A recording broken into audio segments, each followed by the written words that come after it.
কোরআন মধুর বাণী আমি যখনই শুনি আমার মন ভরে যায়।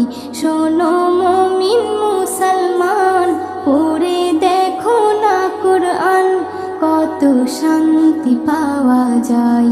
কোরআন মধুর বাণী।